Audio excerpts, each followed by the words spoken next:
CM Revanth Reddy వ్యాఖ్యలు KTR counter ఇచ్చారు. నేనే రాజు నేనే మంత్రి అనుకున్న చాలా మంది నేతలు చరిత్రలో కలిసిపోయారన్నారు. దమ్ముంటే పార్టీ మారిన ఎమ్మెల్యేలతో రాజీనామా చేయించి ఎన్నికలకు రావాలని కేటీఆర్ సవాల్ చేశారు. ఎవరు పర్మనెంట్ కాదు, నేనే రాజు నేనే మంత్రి అనుకున్న వాళ్ళు చాలా మంది అట్లనే గాలి కొట్టుకొని పోయినరు.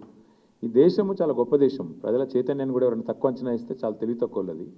ఈ దేశంలో ఇందిరాగాంధీ గారు ఓడిపోయినారు, ఎన్టీ రామారావు గారు ఓడిపోయారు, కేసీఆర్ లాంటి తెలంగాణ తెచ్చిన నాయకుడు కూడా మన కామారెడ్డిలో దురదృష్టవశాత్తు ఓటం పాలయ్యారు. సరే, రేవంత్ రెడ్డి గారు అక్కడ థర్డ్ వచ్చారు, అది వేరే విషయం అనుకో. కానీ పాయింట్ ఏంటంటే ఈ దేశంలో అట్లా రేవంత్ రెడ్డి లాగా విర్రవీగిన వాళ్ళు, నేనే రాజు నేనే మంత్రి అన్న వాళ్ళు చాలామంది వచ్చారు, చాలామంది పోయారు.